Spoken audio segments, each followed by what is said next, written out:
प्रधानमंत्री नरेंद्र मोदी को राहुल गांधी के सरेंडर मोदी कहने के बयान पर गृह मंत्री डॉक्टर नरोत्तम मिश्रा का पलटवार का अंतर्राष्ट्रीय योग दिवस पर लोगों ने योग नहीं किया। चीन और राहुल गांधी ने योग नहीं किया। उनके शब्द उनकी बुद्धि के पैमाने को बताते हैं। जब भी बोलते हैं वे देश की सैनिक और देश का मनोबल तोड़ने की बात बोलते हैं। लगातार पेट्रोल डीजल के बढ़ते दामों को लेकर कहा, कोरोना के कारण से सभी लोग प्रभावित हो रहे हैं। जल्द ही इससे सभी लोग उभर आएंगे। मंत्रिमंडल विस्तार पर सीएम शिवराज सिंह चौहान के दिल्ली जाने पर बोले गृह मंत्री डॉक्टर नरोत्तम मिश्रा, ये मुख्यमंत्री शिवराज का अधिकार है, वो जब जहाँ चाहे वहाँ जा सकते हैं। उपचुनाव को लेकर बोले कांग्रेस की रणनीति पर गृह मंत्री ने कहा, कांग्रेस देश में कहीं चुनौती नहीं बची। जो पार्टी 10 सालों से विपक्ष में एक अच्छा नेता नहीं बना पाई, उसका अस्तित्व नहीं बचा।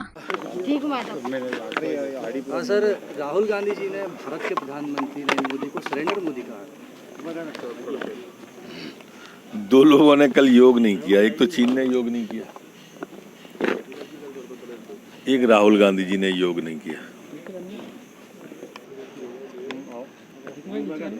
स्वाभाविक रूप से जो उनके शब्द हैं वो उनके बुद्धि के पैमाने को भी बताते रहते हैं। वो जब बोलते हैं ऐसे ही बोलते हैं जिससे सेना का मनोबल टूटे, देश का मनोबल टूटे, बस उनका खुद का मनोबल बढ़ जाए।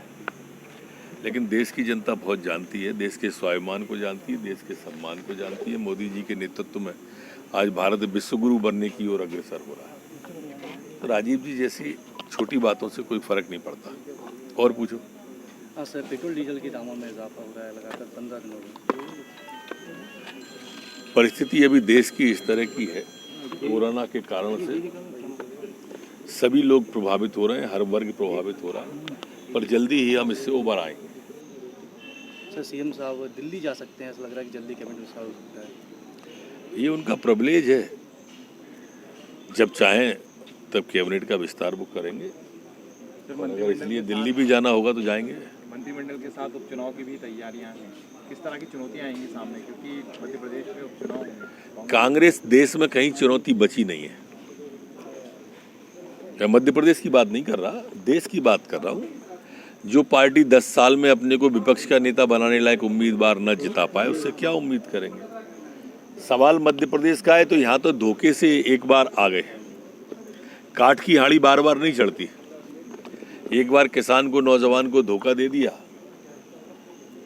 और चुनाव में वो भी बहुमत नहीं मिला।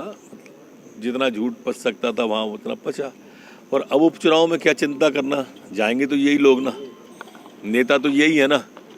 अब ये नेतृत्व कांग्रेस का जो सामने आपको दिख रहा है, ये क्या खाके शिवराज सिंह जी का मुकाबला करेंगे।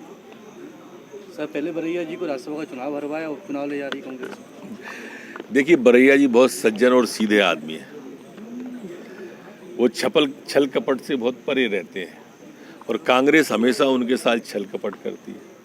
मैंने उस दिन भी कहा था कि जब विधायक नहीं थे तो बरैया जी को लड़ाया क्यों, और लड़ाया तो फिर हराया क्यों। अब हरा दिया है तो ये आएंगे और फिर इसी तरह से उन्हें हरवाएंगे, उनका मन बहलाने के लिए कि यहाँ से जीत जाओगे, वहाँ से जीत जाओगे।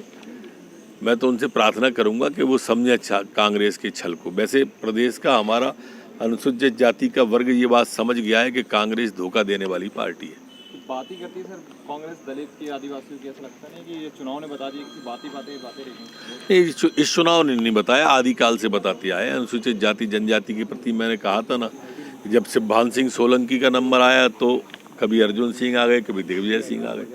जब जमुना देवी जी का नंबर आया तो कभी दिग्विजय सिंह जी आ गए, कभी दूसरे राहुल सिंह जी आ गए। अब फूल सिंह बरैया जी का नंबर आया तो फूल सिंह पे फिर दिग्विजय सिंह आ गए।